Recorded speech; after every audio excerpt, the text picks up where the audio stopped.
वो आपके माँ बाप हैं, उससे भी बढ़कर कोई संपत्ति है तो वो आपका चित्त है, जो आपके साथ सदैव रहता है आपको और इस संसार को आपके जरिए इस संसार का भी कल्याण करने वाला है। आपका मन नहीं कर रहा नहाने का, आपका मन नहीं कर रहा उठने का, आपका मन नहीं कर रहा स्कूल जाने का, आपका मन नहीं कर रहा पढ़ने का, और ये जो सारी एक्टिविटीज़ हैं आपके जीवन के लिए बहुत ज़रूरी हैं, और ये बात जो है आपके माता पिता अच्छी तरह जानते हैं। अब आपका मन तो नहीं कर रहा, लेकिन अगर आपके माँ बाप आपके ऊपर कंट्रोल ना करें तब क्या होगा। जय भीम, नमो साथियों, आज मैं धम्पद की एक गाथा पर आपके सामने कुछ अपने विचार रखना चाहता हूँ। धम्पद की ये गाथा की पाली में है। धम्पद में कहा गया है कि नैतंग माता पिता कैयरा अये वापी च यातका सम्मा परि हितं चित्तं सेयसो नंग ततो करे। इसका अर्थ साथियों बहुत गंभीर है। अगर हम इसका अर्थ समझ लें तो हमारे जीवन के सारे कष्ट मिट सकते हैं। जब धम्पद को हम पढ़ते हैं तो हम ये जान पाते हैं कि पूरे धम्पद में जो गाथाएं हैं, बुद्ध वचन हैं, उनका जो फोकस है वो केवल और केवल चित्त के ऊपर है। चित्त इस संसार का सबसे बड़ा मूल है। पूरा जो संसार है उसका निर्माण इस चित्त से ही हो रहा है, और चित्त की जैसी दशा होगी आपके जीवन की वैसी ही दशा होने वाली है। अब इस गाथा में ये कहा गया है कि जितनी भलाई आपके माता पिता नहीं कर सकते, उससे कहीं अधिक आपका अच्छी दिशा में लगा हुआ चित्त आपकी भलाई कर सकता है। अब यहाँ पर जो बुद्ध ने उदाहरण दिया है भलाई करने का, तो वो माता पिता का दिया है कि माता पिता जो ऐसे होते हैं इस संसार में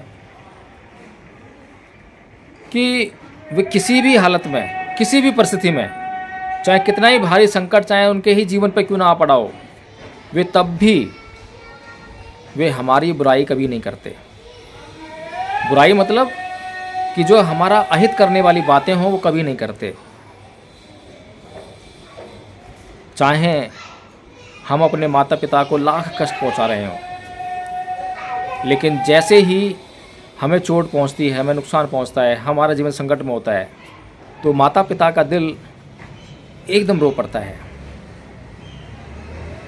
इससे मतलब ये जाहिर होता है कि भगवान बुद्ध ने इस पद के माध्यम से हमें माता पिता की जो ज़रूरत है जीवन में वो समझाने का प्रयास किया है। लेकिन माता पिता से भी बढ़कर अगर कोई आपका कल्याण कर सकता है तो वो जो चीज़ है वो आपके पास ही है, वो है आपका चित्त। आपका जो मन है वो सदैव आपके साथ रहता है। सदैव आपको जो भी काम करने हैं, मन, वचन और कर्म, जो तीनों आपकी स्थितियां हैं, उनसे जो भी कार्य आपके द्वारा आपके शरीर से संपन्न होते हैं, उसमें चित्त की बड़ी भूमिका होती है। आपके माता पिता आपके साथ 24 घंटे सदैव नहीं रहते। बेशक एक ही घर के अंदर आप रह रहे हो, माता पिता के साथ रह रहे हो, लेकिन फिर भी जितना चित्त आपके नज़दीक है, जितना आपके ऊपर चित्त का कंट्रोल है, उतना कंट्रोल और उतनी नज़दीकियाँ आपके माता पिता से नहीं है। चित्त सदैव आपके साथ हर क्षण, जैसे छाया आप देख सकते हैं कि छाया आपके साथ चलती है, वो जुड़ी हुई है आपसे। जहाँ रोशनी है वहाँ छाया है। लेकिन चाहे रोशनी हो चाहे अंधकार हो, चित्त तो हर समय आपके साथ है। वह कभी भी आपसे नदारद नहीं है।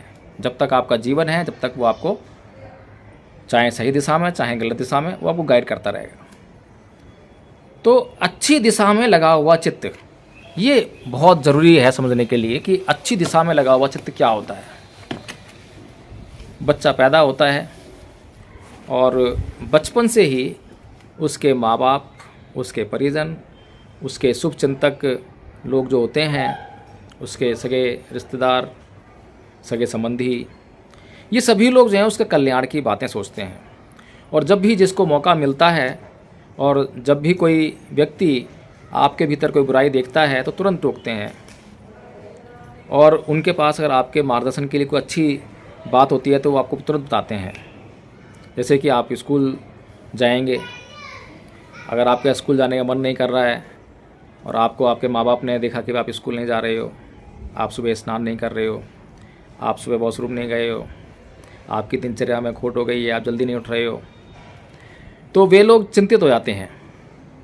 वे चिंतित क्यों हो रहे हैं? क्योंकि जो एक्टिविटीज़ जो कर रहे हो आप, वो तो आपका चित्त आपसे करवा रहा है। आपका मन नहीं कर रहा नहाने का, आपका मन नहीं कर रहा उठने का, आपका मन नहीं कर रहा स्कूल जाने का, आपका मन नहीं कर रहा पढ़ने का। और ये जो सारी एक्टिविटीज़ हैं आपके जीवन के लिए बहुत ज़रूरी हैं। और ये बात जो है आपके माता पिता अच्छी तरह जानते हैं। अब आपका मन तो नहीं कर रहा, लेकिन अगर आपके माँ बाप आपके ऊपर कंट्रोल ना करें तब क्या होगा? आपके माँ बाप ने आपसे कहा कि बेटा नहा लो, बेटा जल्दी उठा करो, बेटा स्कूल जाओ, बेटा पढ़ लो, और आपने बातें सुनी और मना कर दिया, आपने इनकार कर दिया, नहीं मैं आज नहाऊंगा, नहीं आज मैं स्कूल नहीं जाऊंगा, नहीं अभी मेरा पढ़ने का मन नहीं कर रहा। लेकिन माँ बाप को तो पता है, माँ बाप को अच्छी तरह पता है कि अगर तुम स्कूल नहीं जाओगे तो भविष्य आपका ख़राब होने वाला है। गरीबी, दरिद्रता आपको घेर लेगी, आपका पूरा जीवन जो है बहुत कठिन परिश्रम करते हुए गुजरेगी। अगर अभी नहीं संभाला बच्चे को जो है तो बहुत बुरी ज़िंदगी बीतने वाली है। और जो उनका बुढ़ापा भी बहुत बुरी, क्योंकि आपके साथ उनका बुढ़ापा जुड़ा हुआ है, तो उनका बुढ़ापा भी बहुत बेकार होने वाला है। तो माँ बाप जो हैं आपके इनकार करने के बाद आपको फिर थोड़ा फोर्स करते हैं कि बेटा सुना नहीं आपने, हमें आपको कहा है जल्दी उठिए, नहाइए, स्कूल जाइए। फिर आपने इनकार कर दिया। फिर माँ बाप को तो पता ही है कि ये बहुत ज़रूरी चीज़ें हैं, तो इसीलिए माँ बाप को छोड़ते नहीं हैं। माँ बाप आपको फिर जो है थोड़ा और फोर्स करते हैं और ज़ोर से थोड़ा डांटते हैं, फिर भी नहीं आप सुनते हो। अब लेकिन वो जो माँ बाप तो अच्छी तरह जानते हैं कि ये तो बहुत ज़रूरी काम है, अगर नहीं किया तो आपकी ज़िंदगी ख़राब होने वाली है, और आपसे बहुत प्यार करते हैं। अब जो आपके प्रति जो उनका प्रेम है, और जितना ज़्यादा प्रेम है, जितनी ज़्यादा उनके भीतर आपके प्रति चिंता बैठी हुई है, अब देखिए उसका कितना असर होता है। शुरुआती दौर में जो है क्या था, आपसे बहुत सहज भाव में उन्होंने कहा कि बेटा जल्दी उठा करो, स्नान करो, कॉलगेट करो, आप वॉशरूम जाओ, स्कूल जाओ, पढ़ाई करो, ये सब बहुत आराम से प्यार से बोल रहे हैं। अगर आप वहाँ पर तुरंत समझदार हैं, आपका चित्त आपके कंट्रोल में है और आपने माता पिता की बात को, आप उनके आदेश को पालन करने वाले हैं, तो एक बार में आप सुनते चले जाएंगे सारे आदेशों को, आपका जीवन बहुत सुखी होने वाला है। वहाँ से आपको कोई कष्ट नहीं होने वाला पूरे जीवन में। लेकिन आप जो है उदंड हैं, आज्ञाकारी नहीं हैं, आप अपने जो मन के वशीभूत हुए हैं और मन आपका सही दिशा में नहीं लगा हुआ है और आपका मन बहुत ही उल्टी दिशा में लगा हुआ है, तो उससे जो है माता पिता बहुत चिंतित हैं, तो उनको बहुत उग्र भी होना पड़ता है। लेकिन जितनी भी वो आपको उग्रता दिखा रहे हैं, जितना भी आपके ऊपर वो क्रोध कर रहे हैं, और अंत में आपकी वो पिटाई भी करेंगे।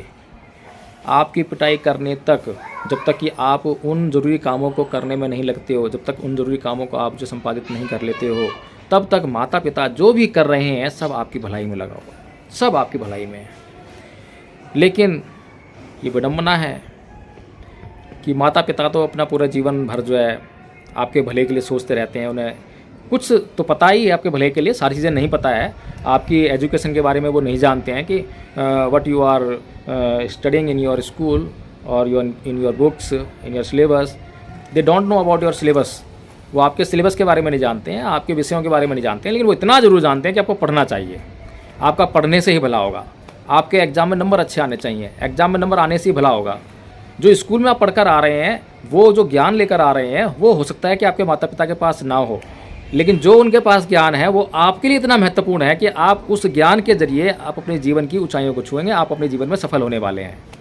और अगर आप इतना सा कष्ट उठा लें और एक निर्णय कर लें कि मेरे जीवन की दिनचर्या से संबंधित कोई भी बात मेरे माता पिता कहेंगे तो मैं उनको अक्षर से पालन करूँगा, उन पर कभी भी पलट कर जवाब नहीं दूंगा, उनको कभी भी ना मानने का कोई कारण उत्पन्न नहीं होने दूंगा, तो आपका जीवन, मैं कह रहा हूँ, गारंटी दे रहा हूँ कि आपके जीवन के सारे कष्ट उसी समय मिट जाते हैं। आपके जीवन में कभी कष्ट आते ही नहीं हैं। और जो आपकी दैनिक चर्या से संबंधित बातें नहीं हैं, कुछ और बातें हो सकती हैं जहाँ पर हो सकता है कि आपको थोड़ा सोचने का मौका मिले, विचार करने का मौका मिले, तो सोचने विचारने में कोई आपत्ति नहीं है।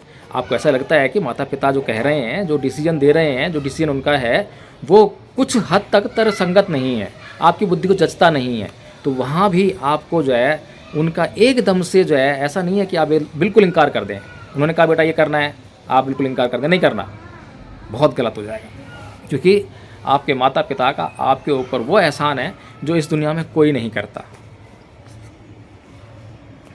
आपको अगर अपने माता पिता की बातों से इनकार भी करना है तो बड़े प्रेम से करना है, बड़े प्यार से करना है।